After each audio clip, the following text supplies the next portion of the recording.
Good morning everybody! Guys, nais ko lang sabihin sa inyo na dito sa lugar namin ngayon, 2 tao na yung parang na-stroke sa sobrang init ng panahon. Kagabi, merong inatake bigla, kaya as in malusog na malusog talaga siya, wala siyang sakit. Tapos ano lang siya, parang siyang over fatigue siguro, fatigue. Dito na ako dumaan sa mga saging-saging guys, kasi iwas sa init na din ba. You know na kailangan nating mag-ingat lagi. Very tridor ang init ngayon. So sa lahat ng mga nagtatrabaho dyan na sobrang init, nagpapaaraw, mag-ingat tayong lahat guys. Ang importante, malusog tayo para sa pamilya natin. Nakakatakot. 2 kakilala namin na biglang na-stroke sa init.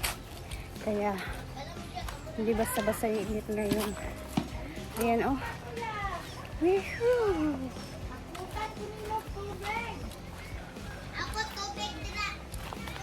Yung konting lakad mo lang parang hinihingal ka na. Grabe. Ayan, tingnan niyo naman yung init ngayon. Lutong-luto yung mga bato. Oh. Grabe.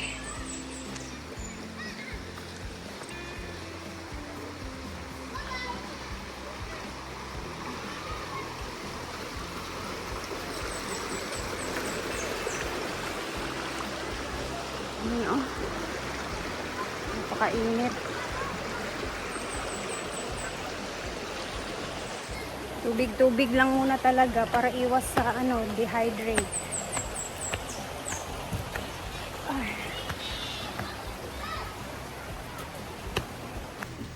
Ayan na si Britney. Hindi mapakali na naman. Ulan mo lang, ulan. Mahulog yung itlog. Ako itlog?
Ang daming tao.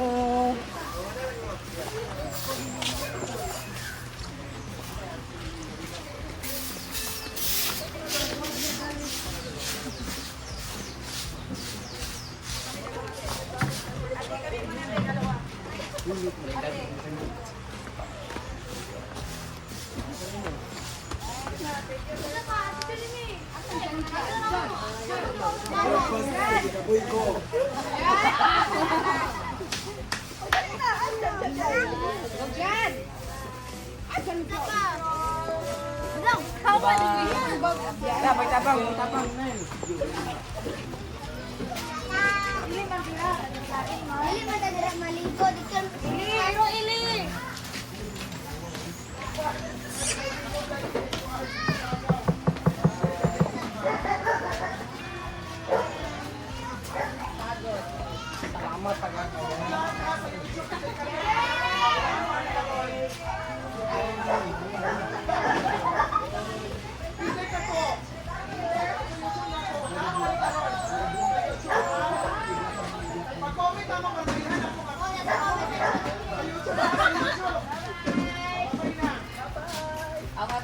ko nakaligo.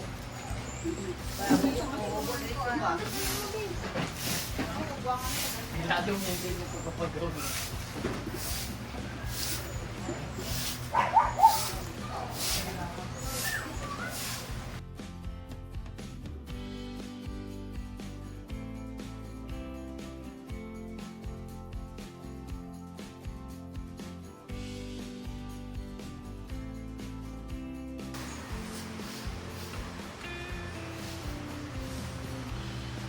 Ano ba sa imo bang Ria?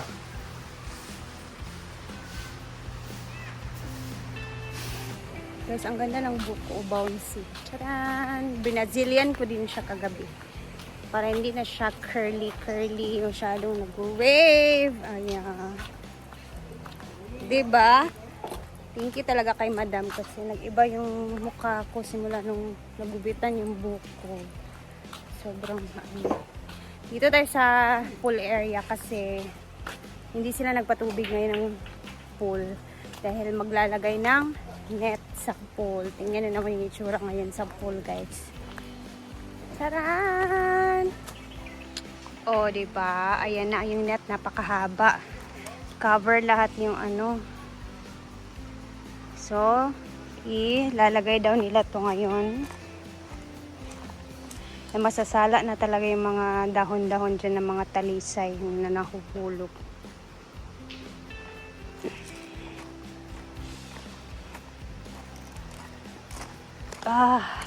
Tapos siguro hindi na masyadong mainit kapag ganitong oras.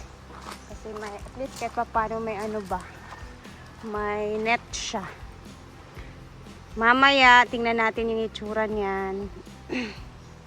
Ito yung in-order ni Auntie Sita. Si Auntie Sita yung nag-order nito eh. Para na nga sa mga ano kasi, nahirapan sila sa mga dahon-dahon.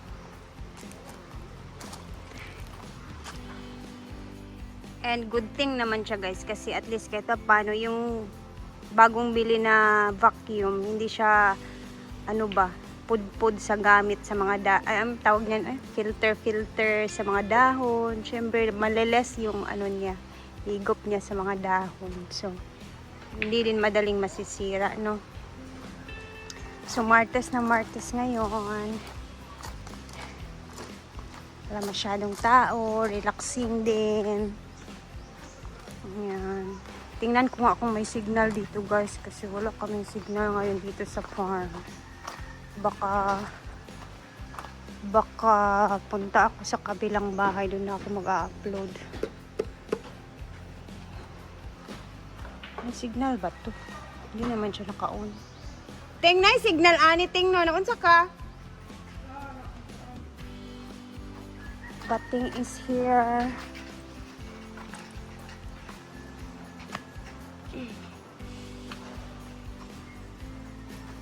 Nag-tools ka, naggamit na sad kasi imong mga paraphernalias.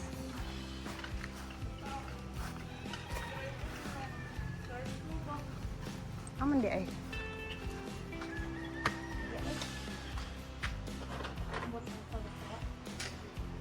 Tapos ipasok na lang natin din sa loob kasi yung mga ginamit doon sa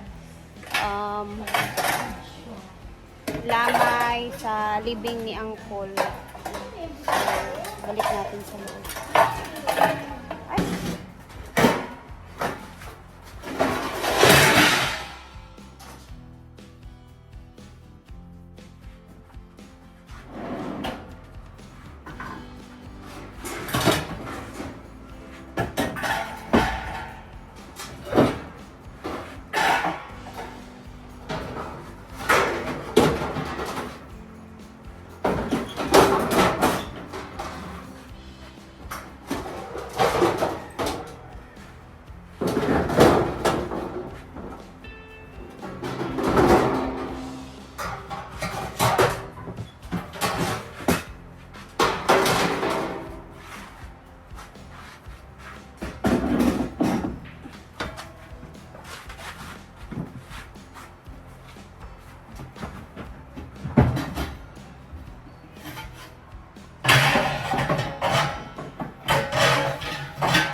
So guys, napakaagang nawala yung signal. So punta muna tayo ng malaking bahay ni Madam kasi doon tayo mag-a-upload. Malakas kasi yung signal doon.